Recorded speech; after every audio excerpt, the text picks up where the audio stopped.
but, c'est vraiment de pouvoir créer une porte ouverte vers le sport pour tous. C'est-à-dire que nous, on essaye de prôner, d'ouvrir nos portes à toutes les personnes qui sont en capacité de vouloir faire du sport. L'identité première pour moi, c'est vraiment cette notion de bien-être ensemble. C'est l'épanouissement des gens qui sont intégrés au sein du club. C'est cet esprit familial qui existe, cet esprit amical, cette notion de toujours mettre l'humain en priorité. Ça, pour moi, c'est ce qui reflète le plus le club.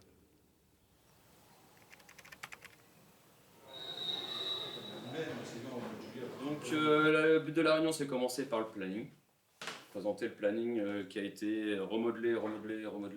Donc en fait, on reste par catégorie, mais on a mis par groupe de compétences. Par exemple, le débutant, si on prend le mardi, 13 filles 2, 13 masculin 2, 17h, 18h.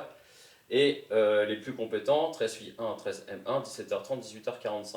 Parce que c'est pareil, on a des demandes de créneaux et tous les gymnases commencent à être blindés, donc on a réfléchi sans demander de créneaux en plus, comment ça se fait. Tu sais bien, je vais faire ma roue, mais oui, je sais, tout le monde a rien. Du coup, ça veut dire que tes débutants, ils s'entraînent jamais. Ils s'entraînent jamais avec le confirmé. Alors, le but c'est que les débutants c'est pareil. Enfin, là on l'a vu, mais tu prends les débutants et les confirmés en vrai, c'est ce qui se passe. Oui, mais ils ont quand même un créneau, par exemple le mercredi, nous les Non, filles, les débutants et confirmés sont ensemble. Et les débutants, moi je trouve que ça les haut. pousse vers le haut, donc que de s'entraîner que entre débutants. Mais après le jeu, là par exemple sur cette demi-heure, c'est à nous de l'aménager aussi. Ça peut être aussi un jeu d'échauffement avec contre les confirmés, avec les débutants aussi, pour qu'il y ait une opposition. Et du coup, vous voulez vraiment faire séparation confirmé débutant? Ouais. Mais ça veut pas dire que les débutants, elles seront débutants. C'est à nous, en fait, dans le créneau, c'est pour ça en fait qu'il y ait tout le staff aussi, c'est de faire comme il y a là. On a vu qu'il y a des débutants qui sont arrivés chez les confirmés aussi. C'est qu'il y a un échange et qui monte. Ensuite, on a 30 minutes communs, tous ensemble. Et ensuite, on garde simplement les confirmés sur 45 minutes.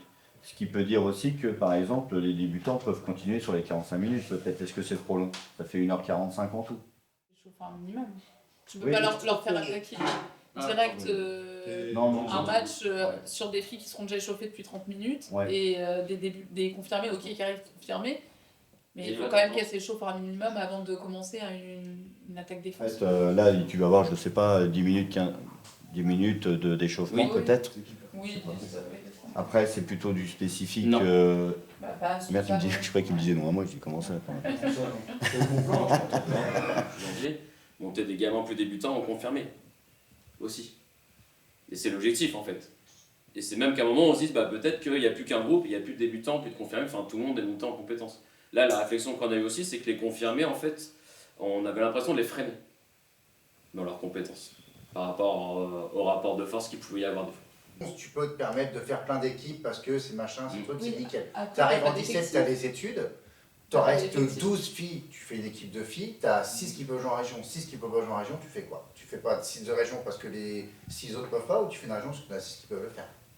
Parce qu'en fait, c'est bien beau, on parle d'enfants pour 8-9 ans, ça se tombe dans 4 ans, 5 ans. Bien sûr. Ils sont plus au club, on arrive en moins de 17. Et puis ça, c'est on arrive en moins de 17, et en moins de 17, tu te retrouves avec un groupe de 16 filles où tu en as 6 potentiellement qui peuvent jouer en région et les autres qui peuvent pas. Tu fais pas monter en région parce que tu en as que 6 qui peuvent. Mais là, on parle d'un prévisionnel sur l'état actuel du club. Ça se trouve, la saison prochaine sera complètement différente. Mais ça se trouve, la semaine prochaine, on va récupérer 10 gosses avec les machins. Et là, on n'aura plus assez de créneaux, donc en fait, peut-être un créneau démarrera plus assez. Derrière mon rôle de président, il y a surtout énormément de gens de grande qualité qui construisent au quotidien, dans le cadre de leurs responsabilités, toute cette notion nécessaire à ce que le club puisse bien vivre, puisse fonctionner. Il y a le pôle formation, évidemment, sur lequel on a des obligations qui sont liées par nos instances, que ce soit la fédération, que ce soit la ligue ou le comité, où on a des obligations de fonctionnement. Donc on a tous ces gens-là qui travaillent pour qu'on puisse faire fonctionner le club au quotidien. Juste en information, par exemple, les 17 là, du coup qu'elles ont été en finale ce week-end, il y a une équipe qui jouera en région l'année prochaine. Oui, ça c'est déjà un point positif aussi. Ça on a échangé, ça c'est... On a région et départementale l'année prochaine. Ouais, ça c'est très sûr. Chez les 15, on restera pré-région et départementale. S'il y a possibilité de faire les qualifs région, on les fera, c'est des demandes, mais sinon on restera sur le niveau pré. Le rôle d'un président, c'est plutôt Cette notion, un peu comme un capitaine de navire, c'est essayer d'orienter, de donner un cap, une vision de ce que l'on souhaite voir peut-être dans l'association que l'on a. Donc c'est énormément de choses, c'est forcément peut-être un sujet un peu personnel de ce que l'on aimerait voir, de ce que l'on souhaite voir dans le club. L'idée c'est ça, c'est de trouver le bon schéma pour que chacun ait envie de croire à ce parcours de compétences ou à ce parcours de formation.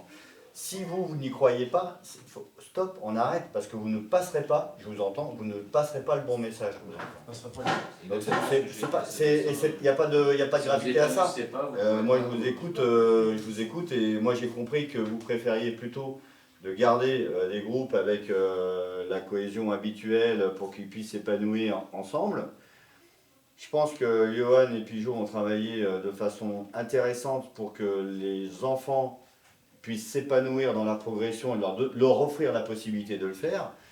Mais il faut y croire. Et je ne sais pas si ça marche, mais il faut y croire. Parce que dans les messages, dans la façon de préparer vos entraînements, si vous n'y croyez pas, ça ne marchera pas. Ça, c'est sûr.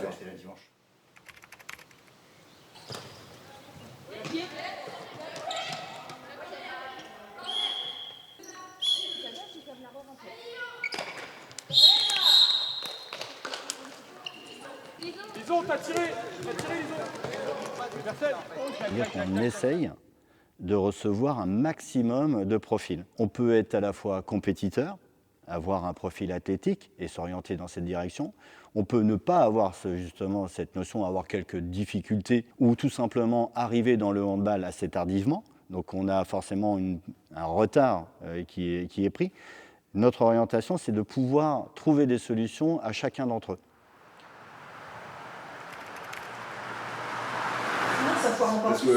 Est-ce qu'on peut faire un bilan provisoire à l'âge? Moi je pense qu'il y a deux choses. Il y a les messages qu'on veut passer. Donc il ne faut pas faire du faux. Faut pas faire du faux. Il y a la réalité, c'est-à-dire nous, il y a nous. C'est clairement ce que l'on essaye de faire, c'est savoir où ça pêche, où on est bon, où on est mauvais. Les objectifs. Vous avez validé les mêmes montants, ils ont diminué les subventions? Non, on a été augmenté. Toujours sur les mêmes subventions. J'ai 31, si je ne me trompe pas, on doit avoir 31 500. On avait 30 000 l'année dernière. Mais je crois qu'on a 31 000. Parce qu'on a eu 21 500 et on a eu janvier, février, mars, avril 2500. Tout ce qui est notion de logistique, ou principalement de budget, est toujours un problème de tout temps.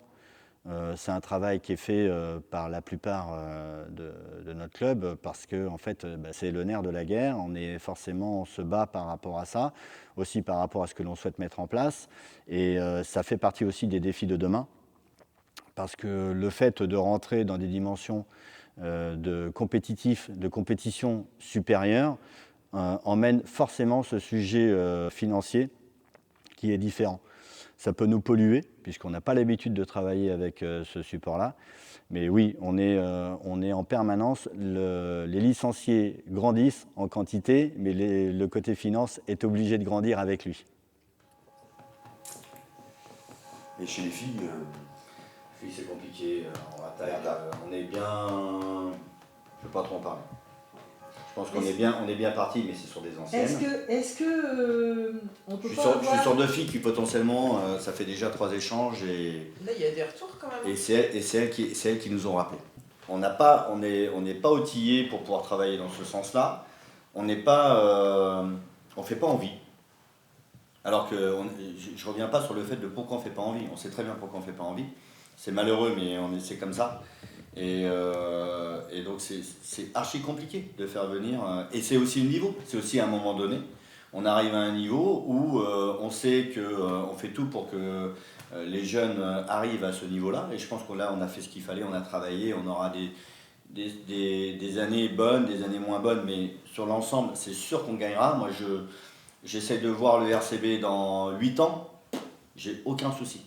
On est, je pense, connu pour ce bien-être dans le club, être en capacité de dépasser l'esprit sportif pour créer des choses supplémentaires sur le rapport humain, sur la possibilité aussi d'aller un peu plus loin, de transmettre la cohésion auprès des jeunes, donc on essaye de faire plein de choses, mais Il nous manque cette visibilité qui nous permet d'avoir une certaine autorité sur un niveau supérieur. Ça sera le défi de demain. C'est compliqué parce qu'on a forcément une situation géographique qui nous complique un petit peu cette possibilité-là. Et donc ça, c'est vraiment le défi de demain, d'être en capacité de passer ce cap-là, qui est une grosse marche. Chez les filles, il nous faudrait 2 ou 3 de ce niveau-là, de niveau national, pour pouvoir faire souffler. De toute façon, c'est ce qu'elles nous ont dit. Ce qu'elles veulent, c'est de la quantité. Elles ne veulent pas être pris à la gorge, etc. Et là-dessus, je suis d'accord. Quand elles disent qu'elles souffrent parce qu'on tire trop parce sur qu'ils elles, sont pas assez, ça, je peux comprendre. Oui, mais si tu veux, ça emmène une...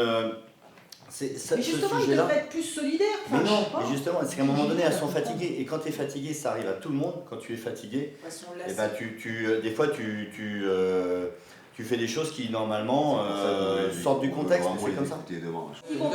Est-ce qu'elles vont parler? On verra. Il n'y a que nous, là, pour le coup.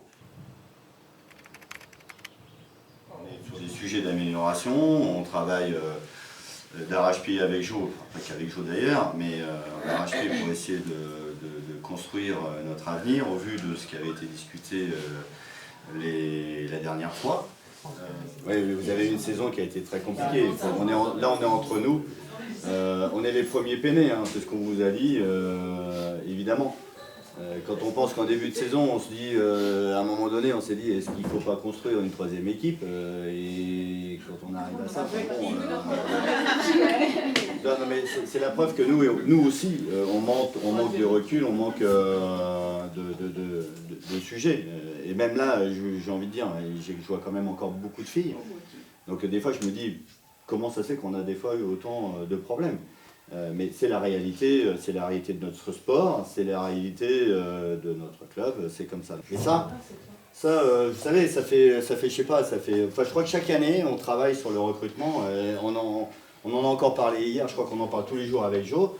On sait vraiment plus comment faire. Enfin, nous, on imagine, on a des stratégies, c'est compliqué, hein, c'est compliqué. Hein. Mais on travaille dessus. L'équipe 1, sur les 4-5 qui sont notés, on en a déjà 2, voire 3 qui ne viendront pas.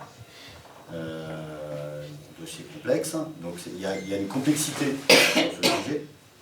Je réitère toujours ma demande, n'hésitez pas à nous faire part des potentielles filles qui seraient intéressées de venir ou les contacts qu'on pourrait avoir, évidemment. Nous, après, ça sera notre travail pour le faire. L'idée, c'est de savoir, l'année prochaine, qu'est-ce qu'on fait si aucune recrue revient. Véritablement, retenez que, on est à 100% derrière vous, on croit en notre projet, on croit au RCB, on a un pôle formation qui est exceptionnel, on prend des temps durs, mais c'est souvent dans les temps durs qu'on se gratifie aussi. Hein. Si ça arrive comme ça ne marche pas. C'est souvent ces moments-là où on est en capacité de se remettre en cause, de remonter, de se remobiliser. Alors pas n'importe comment, hein, mais tu as bien résumé la situation. Nous, notre situation aujourd'hui, on la connaît, je vous l'ai dit, on travaille pour le recrutement, c'est vraiment notre premier axe. Mais il faut bien comprendre que ce sujet-là, il est difficile et qu'on réfléchit à toutes les opportunités possibles. L'ambition du club demain, ce serait d'essayer de conserver déjà un petit peu tout le travail qui est mis en place et bien sûr de monter cette fameuse marche où l'on toucherait le niveau national d'une manière permanente et durable. Le niveau national, on en est tout proche puisqu'on est juste en dessous, c'est-à-dire que ce soit les filles et les garçons. Les féminines sont en National 3 mais sont gérées par la Ligue encore actuellement. Les garçons sont pré-national, donc ça veut bien dire ce que ça veut dire, c'est-à-dire qu'on est la marche du dessus, c'est la nationale, mais la marche est très haute. Ça serait ouvrir le club sur justement une nouvelle dimension. C'est le but à atteindre.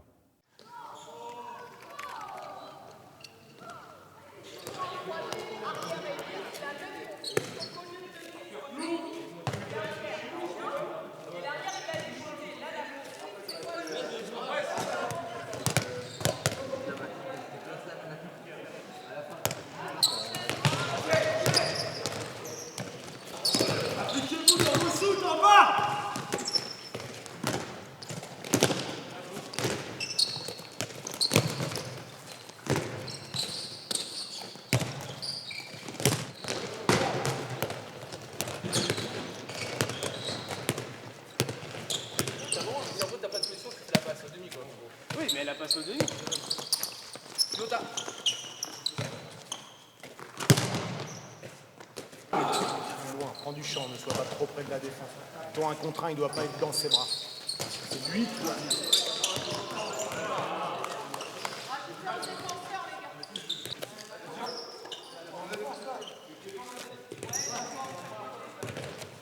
Il va se mettre ici, il va tout seul sur Manu.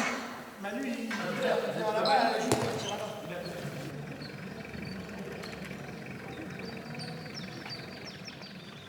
On va voir aujourd'hui si vous avez envie d'aller chercher la Coupe de Normandie. Je reste persuadé que si vous mettez tout l'envie nécessaire, on ira la chercher. Charbonnet en défense. Je vous rappelle, on a une paire de gardiens qui est exceptionnelle, mais aussi parce qu'on les aide en défense. D'accord? On a notre travail à faire.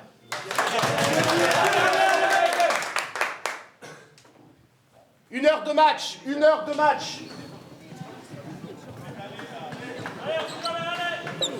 Allez, encore on défend ensemble jusqu'au bout. Allez. Pour mon mec,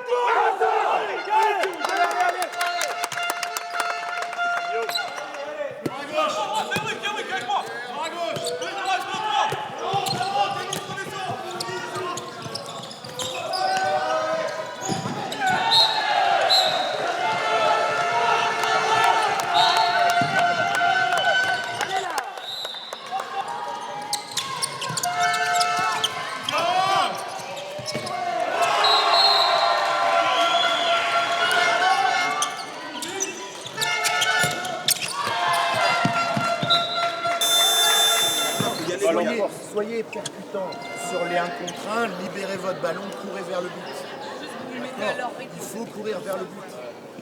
Allez au débordement, allez chercher à monopoliser l'adversaire. Du partenaire pour libérer une bonne balle. Gardez du champ par contre, parce qu'ils aiment bien monter en grappe. Ok? Et en courant les garçons. Continuez la patience encore en attaque. Allez, on continue les gars. Allez. Pour moi le mec tout! Allez les gars.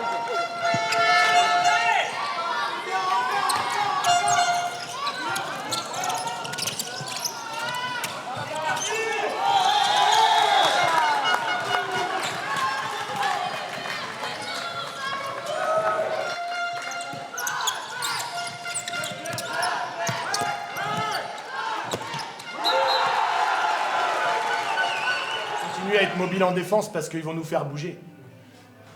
Soyez intelligent dans ce que vous faites, soyez intelligent dans ce que vous proposez.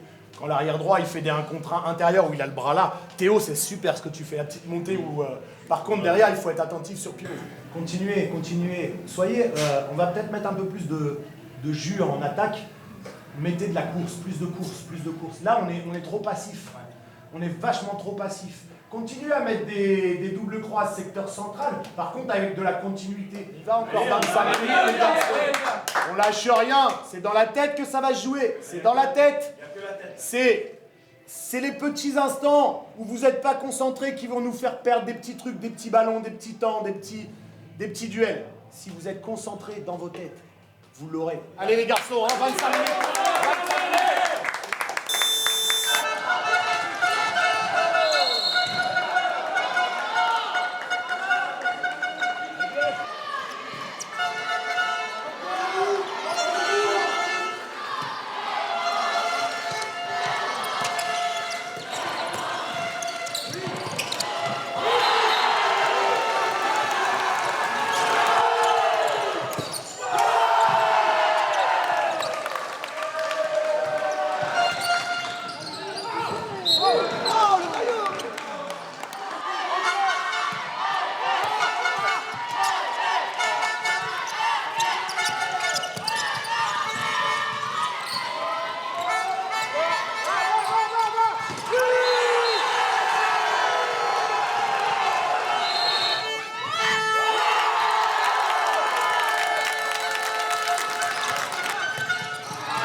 Surtout, merci d'être présent aujourd'hui pour cette Assemblée Générale 2024-2025.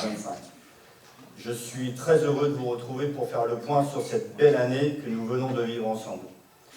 Une année encore bien remplie, pleine de projets, de défis, mais surtout de réussite collective. Nos équipes jeunes ont réalisé un excellent parcours. Leur progression tout au long de la saison a été admirable, aussi bien en termes de performance que dans leur développement personnel et collectif. Ils représentent l'avenir de notre club et leur implication est à la hauteur des ambitions que nous avons pour eux.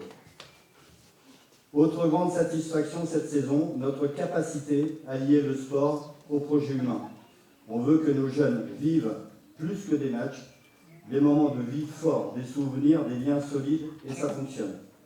On voit la solidarité, la cohésion, l'envie de s'impliquer, on construit bien plus qu'un club, on construit une vraie communauté. Comme on a pu l'entendre au début, au niveau introduction du président du comité, on rencontre bien sûr de plus en plus de difficultés à remplir nos caisses.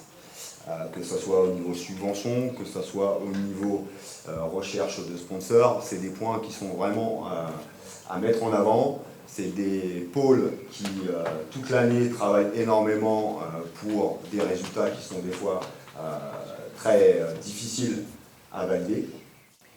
Simplement pour faire court par rapport à nos résultats, ce qu'on se rend compte encore cette année, c'est qu'on reste déficitaire par rapport à l'ensemble des engagements en licence. Nous ne voulons pas que le travail réalisé par l'ensemble des bénévoles toute l'année vienne combler ce manque par rapport à ce que je vous expliquais en début, le déficit de 7 000 €. Dans notre vision long terme sur les licences, nous a amené à vous proposer une augmentation globale d'environ, c'est même pas d'environ, pardon, de 15 € de nos licences. Ces 15 € d'augmentation, pour être totalement transparent avec vous, sont décomposés principalement en deux parties. Une partie liée à l'engagement, comme je vous l'ai dit, de l'ensemble de nos équipes, et une partie liée aux équipements. Donc cette augmentation est de mémoire soumise au vote.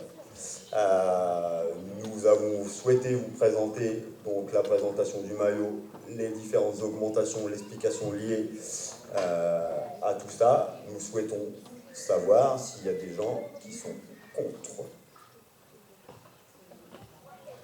Des gens qui s'abstiennent. Ok, nous vous remercions.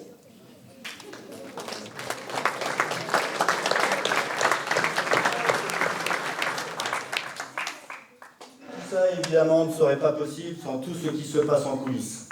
Les pôles administratifs, techniques, animation, logistique, communication, événementiel, boutique, bureau des jeunes, arbitrage, finances, sont tenus par des personnes incroyables qui donnent de leur temps, de leur énergie, sans souvent être sous les projecteurs. C'est cette équipe-là, cette organisation qui fait la force et la stabilité du club, et j'en suis fier.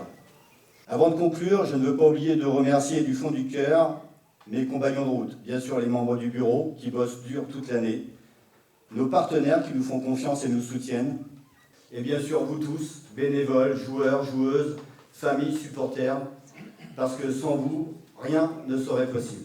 Merci à vous.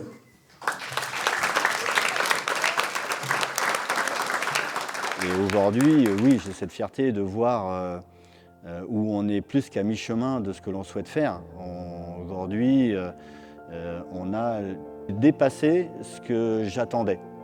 Même si rien n'est fini, l'histoire n'est loin d'être finie. Il faut se féliciter de ce sujet-là, ça prouve quand même qu'aujourd'hui, le travail que l'on fait a du sens. Et c'est souvent sur ces fins de saison où l'on voit le travail accompli. Ça nous permet aussi de voir où on va et de capacité de faire le point, de savoir où on est arrivé. Je suis assez content de voir aujourd'hui ce que le club est devenu. J'ai presque envie de dire bonne route à ceux qui vont arriver, d'assurer la continuité, de continuer le chemin qui est déjà accompli. Mais j'en suis sûr, avec les gens qui sont présents, j'ai aucun souci sur la qualité qui va arriver.